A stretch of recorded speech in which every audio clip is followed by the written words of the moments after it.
में पहुंचकर शंकर भगवान के मुख का दर्शन कर कर, डोलेश्वर महादेव का दर्शन कर कर माता पार्वती जी ने अपनी मां मैनावती को भी संकल्प दे दिया था कि मेरे भाई को जो इस बाणासुर ने उसकी जिंदगी नाश करी है, इस बाणासुर को मैं सबक सिखाऊंगी।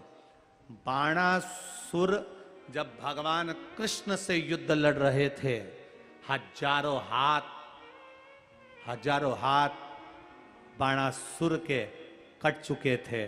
बाणासुर को भगवान कृष्ण जब बाण मारने वाले थे मृत्यु के लिए, शंकर भगवान ने कह दिया आप नहीं मार सकते, क्योंकि आपने प्रहलाद को वचन दिया है कि तेरी 18 पीढ़ी पर मैं कभी हाथ नहीं उठाऊंगा, उनके प्राण नहीं हरूंगा।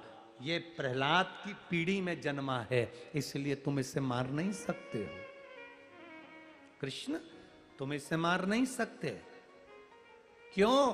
क्योंकि शंकर जी जानते थे बाणासुर किसी से नहीं मरेगा, बाणासुर केवल एक कन्या से मरेगा। इसलिए पार्वती जी ने कन्या का रूप रखकर उसको मारा था।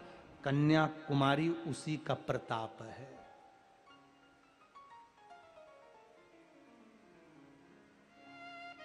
अर्ध कुमारी उसी का प्रताप है। कन्या का रूप लेकर मारूंगा। अर्ध कुमारी में मां बेटी कुंवारी का रूप रखकर, कुंवारी कन्या का रूप रखकर, आज भी नेपाल की भूमि पर कन्या का पूजन होता है, कुंवारी कन्या का पूजन होता है। आज भी नेपाल की भूमि पर, इस नेपाल देश में एक नियम है, यहां पर अब है कि नहीं पता नहीं खेतान जी, पहले ऐसा नियम हमने शास्त्रों में अध्ययन किया है, पढ़ा है कि यहाँ एक कन्या को देवी के स्वरूप में पूजा जाता है आज भी कि नियम की नहीं है? यहां कन्या को देवी के स्वरूप में पूजा जाता है। छोटी सी कन्या जो रजो धर्म से नहीं आती, छोटी सी कन्या उसको देवी बनाया जाता है और उसकी आराधना करी जाती है, पूजन करी जाती है, चरण पूजन करी जाती है। कौन ने कहा कि यहां नेपाल की भूमि पर कन्या के पूजन का प्रमाण क्यों आया? क्योंकि माता पार्वती जी बैठी उस डोलेश्वर की भूमि पर शंकर भगवान की आराधना करने के लिए, एक तक होकर शिव की आराधना में मां जगत जननी पार्वती बैठ गई। तब देवाधिदेव महादेव आए, पार्वती से कहा बाणासुर को तुझे मारना है। पार्वती कहती है मैं कैसे मार सकती हूं? पार्वती, बाणासुर ने वचन मांगा था मैं किसी से नहीं मरूं कन्या के सिवा। कन्या में इतना बल नहीं होता कि वो असुर को मार दे, राक्षस को मार दे। पार्वती जी ने एक कन्या का रूप धारण करा और कन्या का रूप धारण कर कर पार्वती जी ने जो बाणासुर को भगवान कृष्ण ना मार सके, जो बाणासुर को महादेव ना मार सके, वो बाणासुर को स्वयं पार्वती जी छोटी सी कन्या का रूप धारण कर कर उस बाणासुर का संहार कर देती है। तो वो डोलेश्वर में जाकर बैठकर कन्या बनकर प्रकट हो जाती है।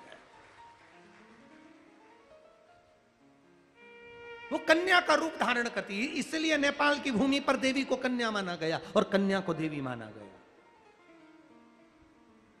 छोटी सी कन्या में देवी को स्वरूप माना जाता है, उसकी पूजन, उसकी आराधना, उसकी अर्चना।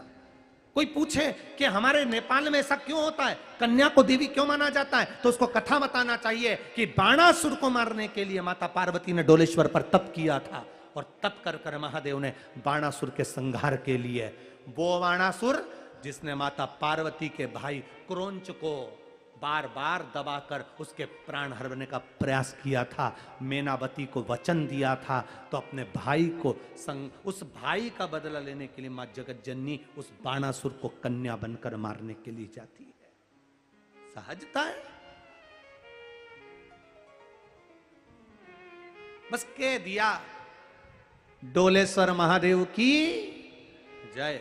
पर उस डोलेश्वर के महत्व को कौन समझे? क्यों हमारे यहां कन्या का पूजन होता है नेपाल में? क्यों कन्या में देवी मानी जाती है नेपाल में? क्यों उसकी पूजन होती है नेपाल में?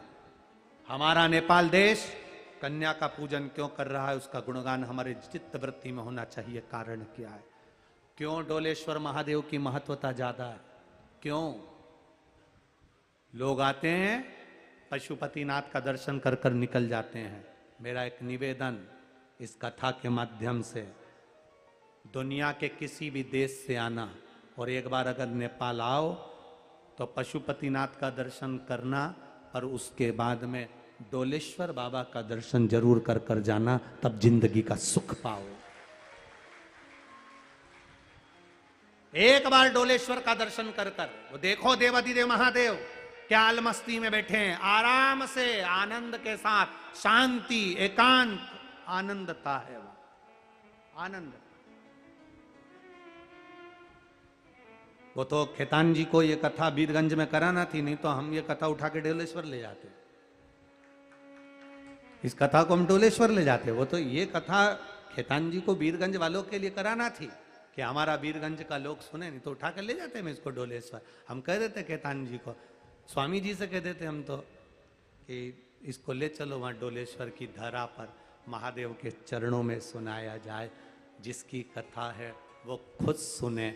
और आज अच्छा लगा कि डोलेश्वर महादेव से जब ये बाबा का प्रसाद आया तो ऐसा लगा कि मेरा बाबा खुद यहाँ आ गया, विश्वास चाहिए वो।